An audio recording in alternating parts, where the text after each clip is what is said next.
Radhe Radhe everyone, bright সাহিত্য YouTube চ্যানেলে তোমাদের স্বাগত জানাই।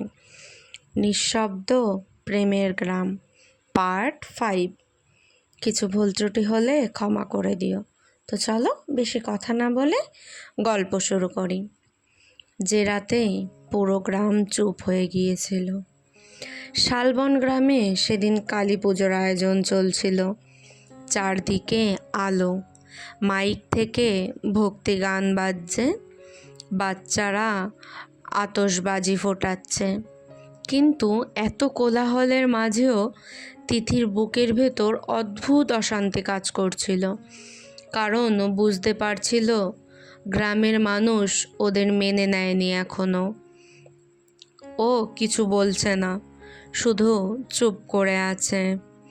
সন্ধ্যার দিকে তিথি আর অরণি পুজোর মাঠের পাশ দিয়ে হাঁটছিল। দুজনেই সাধারণভাবে থাকার চেষ্টা করছিল। হঠাৎ কয়েকটা ছেলে পেছন থেকে কটু কথা ছুড়ে দিল।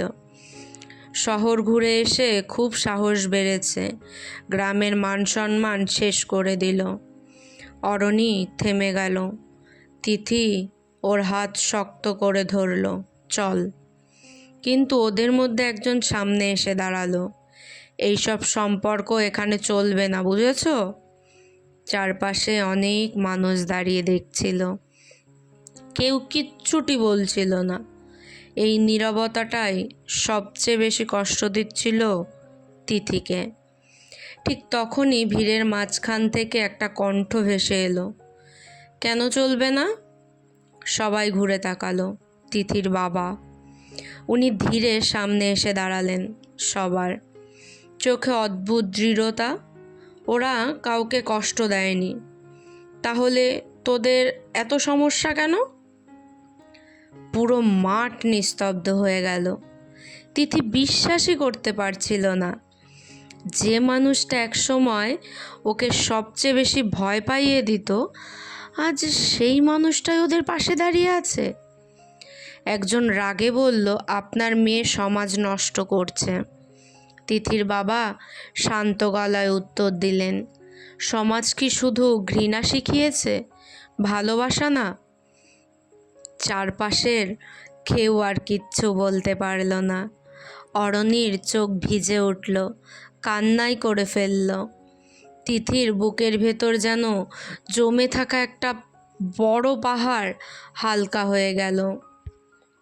সেদিন রাতেই হঠাৎ অরণির মায়ের শরীর খুব খারাপ হয়ে যায়। বৃষ্টি পড়ছিল ঝড়ের মতো, মুষলধারায় বৃষ্টি হচ্ছিল। কারেন্টও ছিল না, পুরো বাড়ি অন্ধকার। অরণি কাঁদতে কাঁদতে মায়ের হাত ধরে বসেছিল। উনি খুব কষ্টে চোখ খুলে তিথি আর অরণির দিকে তাকালেন। তারপর কাপা গলায় বললেন, একটা কথা রাখবি? অরণি চোখ মুছে বলল, কি মা? কখনো একে অপরকে ছেড়ে যাস না।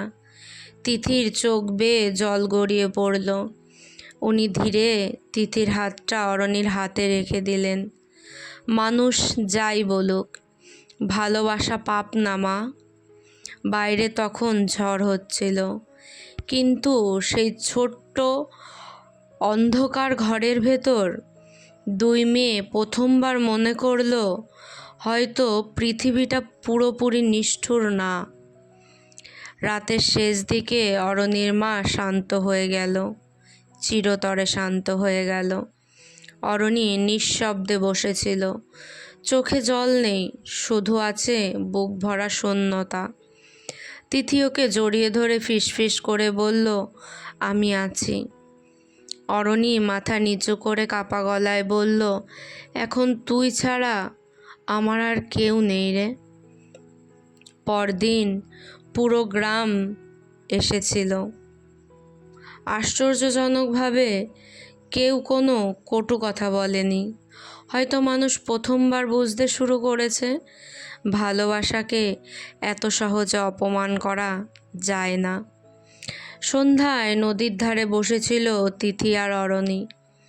আকাশে ম্লান লাল রং। অরণি ধীরে বলল, মা তোকে খুব পছন্দ করতো জানিস। তিথু মৃদু হেসে বলল, জানি। তারপর অরণি ব্যাগ থেকে একটা ছোট্ট লাল কৌটো বের করলো। ভেতরে শিউলি ফুল শুকিয়ে রাখা। মা এটা আমাকে দিয়েছিল, বলেছিল যেদিন ভয় কেটে যাবে সেদিন খুলবি। তিথি ধীরে একটা শুকনো শিউলি হাতে নিল। বাতাসে ফুলের গন্ধে মিশে যাচ্ছিল, আর শালবন গ্রামের সেই নদী পাড়ে দুই মেয়ের ভালোবাসা ধীরে ধীরে আরেকটা নতুন জীবনের দিকে হাঁটছিল। কেমন লাগছে তোমাদের গল্পগুলো? কমেন্ট করে জানিও। ভালো লাগলে একটু লাইক, কমেন্ট এবং শেয়ার করে দিও। আর এমন সুন্দর সুন্দর রোম্যান্টিক ভালোবাসার গল্প পেতে ব্রাইট সাহিত্য ইউটিউব চ্যানেলকে সাবস্ক্রাইব করতে হবে।